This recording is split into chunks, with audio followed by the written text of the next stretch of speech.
नमस्कार. आवाज माझा वृत्तवाहिनीत आपल्या सगळ्यांचं स्वागत. वळूयाच्या काही ठळक घडामोडींकडे. राज्याचे विरोधी पक्षनेते एकनाथ शिंदेंनी केला सिव्हिल रुग्णालयाचा दौरा.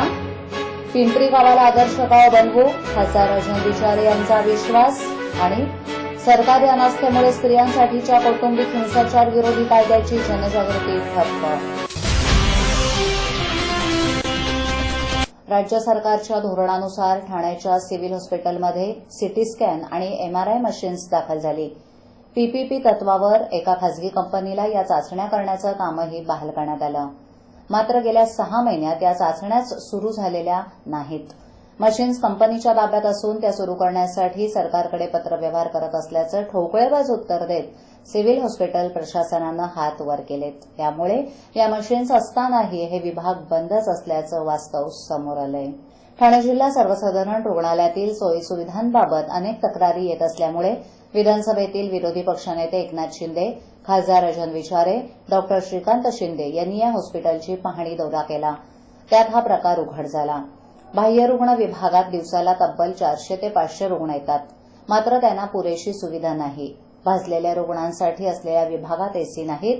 फक्त 6 बेडचा आयसीयू असून तो 12 बेडचा करण्याची गरज डॉक्टरांनी व्यक्त केली. 6 डायलिसिस मशीन्स पुरेशी नाहीत.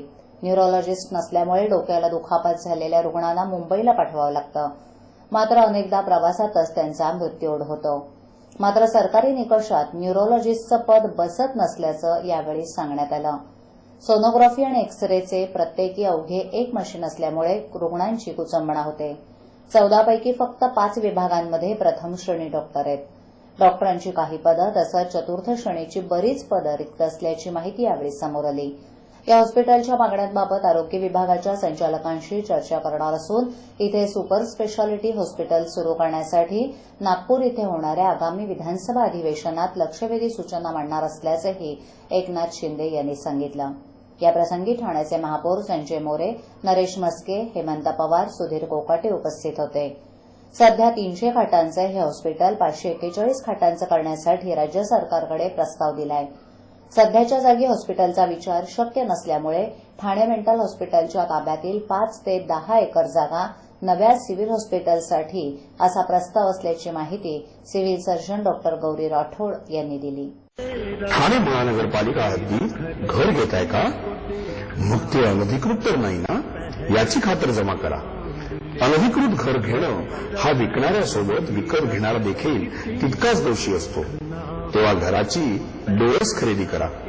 आपली कुठे फसवणूक तर होत नाही ना, यासाठी ठाणे महानगरपालिका मुख्यालयातील 4थ्या मजल्यावरील बांधकाम विभागात घराचा सर्वे नंबर, टिक्का नंबर याची खातर जमा करा. घराचं स्वप्न अवश्य करूया साकार, पण अनधिकृत घराचा नका करू कधीही विचार. अधिकृत घर म्हणजे उद्याची देखील निश्चिंती. अनधिकृत घराचे दार म्हणजे डोक्यावर कधीही तोडण्याची टांगती तलवार. जगणं तुमचं होऊ दे सुरेल गाणं, स्वच्छ सुंदर आणि अधिकृत घरांचं हजरं ठाणं. ठाणे महापालिकेतर्फे जनहितार्थ प्रसारित.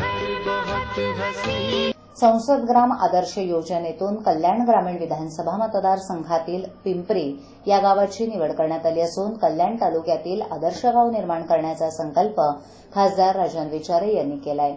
पिंपरी गावाचा पाहणी दौरा आयोजित करण्यात आला होता. त्यावेळी आयोजित केलेल्या कार्यक्रमात खासदार राजन विचारे बोलत होते.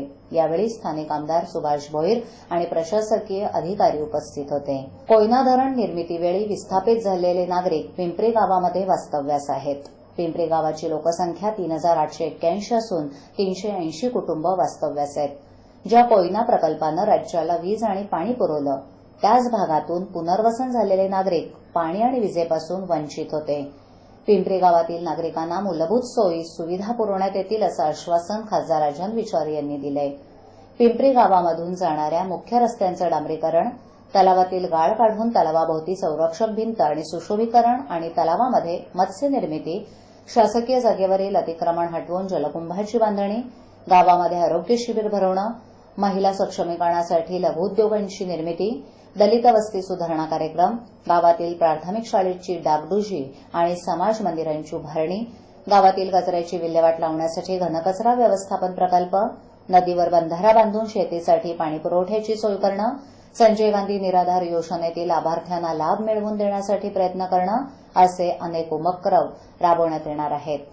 खासदार राजन विचारे ठाणे लोकसभा मतदारसंघाचं प्रतिनिधित्व करतात.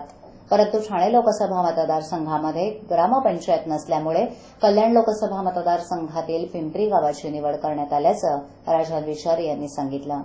पिंपरी गावाला विकासाचा आदर्श मॉडेल उभा करण्याचा संकल्प यावेळी राजन विचारे यांनी व्यक्त केला. डोमेस्टिक व्हायलन्स म्हणजे कौटुंबिक हिंसाचार विरोधी कायदा. हा कायदा फक्त पीडित महिलांसाठी नसून संपूर्ण कुटुंबाला एकत्र आणण्यासाठी आहे. मात्र शासकीय नसल्यामुळे या कायद्याची नागरिकांमध्ये जनजागृतीच झाली नसल्याचं, कायदा असूनही त्याची ऐशी तैशी झाल्याचंच चित्र आहे. हा कायदा कुटुंब तोडणारा नसून कुटुंब जोडणारा असून महिलांना वकिलाशिवाय खटला लढता येऊ शकतो, अशी माहिती महिलांसाठी कार्यरत असलेल्या पुण्यातील वकील असुंथा पारधे यांनी दिली. सारा फाउंडेशनच्या प्रथम वर्धापन दिनानिमित्त कौटुंबिक हिंसाचारापासून स्त्रियांचं संरक्षण नियम 2005 या कायद्याविषयी जनजागृती कार्यक्रमाचं आयोजन गडकरी रंगायतन इथे करण्यात आलं होतं. यावेळी निवृत्त न्यायाधीश अनंत मेढेकर, संस्थेच्या अध्यक्षा सारंगी प्रवीण महाजन इत्यादी उपस्थित होते. तेव्हा वकील पारधे यांनी या कायद्यातील बारकावे विशद केले. कौटुंबिक हिंसाचार रोखण्यासाठी महाराष्ट्र सरकारनं 2005 साली बनवलेला कायदा कुणाला माहितीच नाही. जिल्हास्तरावर प्रत्येक जिल्ह्यात महिला आणि बालकल्याण विभागात सरकारनं संरक्षण अधिकारी नेमलेत. कौटुंबिक हिंसाचाराला बळी पडलेल्या महिलांना या संरक्षण अधिकाऱ्यांकडून योग्य ती मदत मिळू शकते.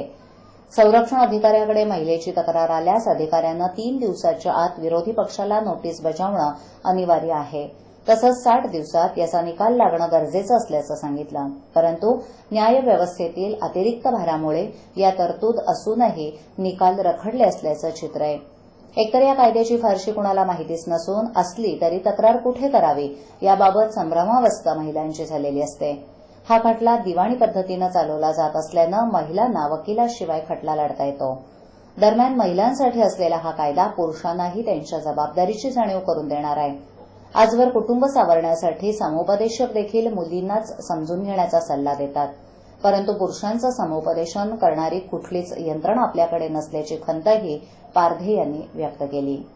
बाबा उद्या फी भरावीच लागणार. पैसे पाठवू कसे? सोपं आहे. TJSB मध्ये खातं आहे. हो आहे. गुड. एटीएम कार्ड आहे. मग पैसे इथल्या शाखेत टाका आणि त्याला कुठल्याही एटीएम मधनं काढायला सांगा. बँक नेटवर्कच्या कुठल्याही एटीएम मध्ये तुम्ही TJSB चे एटीएम कार्ड वापरू शकता. बाबा पैसे मिळाले. आता बँकिंग इज नो टेन्शन यार. रेन वॉटर हार्वेस्टिंग केल्याखेरीज इमारतींना भोगवटा प्रमाणपत्र देणार नाही असा नियम ठाणे महापालिकेनं केल्यामुळे 2013-14 या वर्षात 120 गृहनिर्माण प्रकल्पांमध्ये ही प्रणाली कार्यरत करण्यात आली आहे. 2012-13 या वर्षात ही संख्या फक्त 14 होती. या प्रकल्पामुळे जमिनीतल्या पाण्याची पातळी वाढून सोसायट्यांमधील बोरिंगचा अधिक प्रभावी पद्धतीनं वापर करणं शक्य होईल. तसंच पालिकेवरील पाणीपुरवठ्याचा ताण कमी होईल अशीही आशा व्यक्त केली जाते. ठाणे महापालिकेची स्वतःची पाणीपुरवठा योजना नसून मुंबई महापालिका, स्टेम, MIDCकडून विकत पाणी घ्यावं लागतंय. शहरातील लोकसंख्या झपाट्यानं वाढत असून पाण्याची मागणीही वाढू लागली आहे. तूर्त शहराच्या मागणीला पुरेल एवढं 460 MLD पाणी महापालिका घेत आहे. मात्र धरणातील अपुऱ्या पाणीसाठ्यामुळे त्यात कपात होतीये. उन्हाळ्यात आठवड्यातले 2 दिवस पाणी कपात करण्याची नामुष्की सुद्धा होऊ शकते. त्यामुळे काळाची गरज ओळखून पालिकेनं रेन वॉटर हार्वेस्टिंगला चालना दिली आहे. कोणताही गृहनिर्माण प्रकल्प उभा राहिल्यानंतर तिथे रेन वॉटर हार्वेस्टिंगची सक्ती करण्यात आली आहे. तसा प्रकल्प नसेल तर पालिका ओसी देत नाही. त्यामुळे वर्षभरात उभ्या राहिलेल्या 120 प्रकल्पांमध्ये ही योजना कार्यान्वित झाल्याची माहिती पालिकेनं दिली. जुन्या इमारतींनी जर आपल्या आवारात ही योजना कार्यान्वित केली तर त्यांना मालमत्ता करात 5% सवलत पालिकेनं जाहीर केली आहे. त्याचाही लाभ घेण्याचा प्रयत्न काही सोसायट्यांकडून सुरू आहे. ठाणे पालिकेनं सोलार यंत्रणाही सक्तीची केली आहे. मात्र अनेकदा भाड्यानं आणलेली सोलार यंत्रणा इमारतीच्या टेरेसवर बसवली जाते. ती बघून पालिकेनं ओसी दिली की यंत्रणा काढून टाकली जाते. मात्र रेन वॉटर हार्वेस्टिंगमध्ये तशी चलाखी करणं शक्य नाही. टेरेसवर पडणारं पाणी जमिनीत जिरवण्याची यंत्रणा एकदा उभी केली की पुन्हा त्यात बदल करण्याच्या फंदात कोणी पडत नाही. त्यामुळे ही यंत्रणा जवळपास सर्वच ठिकाणी योग्य पद्धतीनं राबवली जात असल्याचं पालिकेनं सांगितलं. प्रत्येक सोसायटीमध्ये बोरिंग यंत्रणा कार्यान्वित केलेली असते. त्यातलं पाणी टॉयलेटसाठी वापरलं जातं. रेन वॉटर हार्वेस्टिंग करणाऱ्या सोसायट्यांच्या जमिनीखालील पाण्याची पातळी वाढून त्याचा वापर याच लोकांना होतो. पालिकेकडून मिळणाऱ्या पाण्याची मागणी त्यामुळे कमी होत असून एक पद्धतीनं त्यातून पाण्याची आणि ते खरेदी करण्यासाठी लागणाऱ्या पैशाची बचतच होत असल्याचंही अधिकाऱ्यांनी सांगितलं. वालधुनी नदीत सोडण्यात आलेल्या प्रदूषण प्रकरणातील दोषींचा शोध घेऊन त्यांच्यावर कारवाई करण्याला प्राधान्य देण्याऐवजी पालिका प्रशासन आणि पोलीस एकमेकांवर आरोप प्रत्यारोप करत आहेत. गेल्या आठवड्यात पकडलेल्या टँकर चालकावर कारवाई केली असती तर ही घटना घडली नसती. त्यामुळे या घटनेस पोलीस प्रशासनही जबाबदार असल्याचा आरोप स्थानिकांनी केला आहे. भोपाळ येथील युनियन कार्बाईडच्या घटनेला उद्या 2 डिसेंबर रोजी 30 वर्ष पूर्ण होत आहेत. या पार्श्वभूमीवर उल्हासनगर इथे घडलेल्या या प्रकारामुळे इथेही परिसरात एक दिवस भोपाळसारखी घटना होण्याची भीती व्यक्त होतीये. याबाबत महाराष्ट्र प्रदूषण नियंत्रण मंडळाचे सहाय्यक विभागीय अधिकारी नितीन शिंदे यांना विचारलं असता ते म्हणाले की केमिकल कंपन्यांवर नियंत्रण आणि कारवाई करण्याचे अधिकार आम्हाला नाहीत. नाल्यात केमिकल टाकणाऱ्या टँकरवर स्थानिक स्वराज्य संस्था तसंच पोलीस प्रशासनानं त्यांच्यावर कारवाई करणं गरजेचं असल्याचं त्यांनी सांगितलं. तर स्थानिक स्वराज्य संस्था हे काम आमचं नसून पोलीस आणि प्रदूषण नियंत्रण मंडळाचं असल्याचं सांगत हात वर करतायत. दरम्यान या घटनेमुळे एकूण 527 पेशंटची नोंद सेंट्रल हॉस्पिटलमध्ये झाली आहे. यातील 3 रुग्णांना मुंबईला हलवण्यात आलंय. 23 जणांवर उपचार सुरू असल्याची माहिती डॉक्टरांनी दिली. बुधवारी रात्री 1च्या सुमारास वडोल गावकडील MIDC मार्गावर उभ्या असलेल्या टँकर चालकास पकडण्यासाठी स्थानिक तरुणांनी सापळा रचला होता. या मार्गावरील पोलिसांनी टँकर चालकास मज्जाव करण्याऐवजी या तरुणांनाच दमदाटी करत टँकर चालकाला सोडून दिलं होतं. त्यामुळे या प्रकरणात पोलिसांचे आर्थिक हितसंबंध असल्याचा संशय स्थानिकांनी व्यक्त केला आहे. आजच्या ठळक घडामोडी शेवटी पुन्हा एकदा राज्याचे विरोधी पक्षनेते एकनाथ शिंदेंनी केला सिव्हिल रुग्णालयाचा दौरा. पिंपरी गावाला आदर्श गाव बनवू खासदार अर्जुन विचारे यांचा विश्वास. आणि सरकारी अनास्थेमुळे स्त्रियांसाठीच्या कौटुंबिक हिंसाचार विरोधी कायद्याची जनजागृती ठप्प. आपल्या विभागातील काही सूचना अथवा समस्या असल्यास आमच्यापर्यंत जरूर पोहोचवा. आम्ही तुमचा आवाज नागरिकांपर्यंत नक्की पोहोचवू. आम्हाला संपर्क करण्यासाठी आमचा पत्ता आवाज माझा 103 सायलेक आदर्शनगर समोर कोलपाड रोड ठाणे पश्चिम. आमचा दूरध्वनी क्रमांक 9772033326. आमचा ईमेल आयडी awazmaza.tvnews@gmail.com.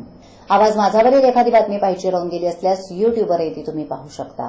तर मग उद्या पुन्हा भेटू याच वेळी याच ठिकाणी काही नवीन घडामोडींसह आवाज माझा वृत्तवाहिनीत. तोपर्यंत नमस्कार.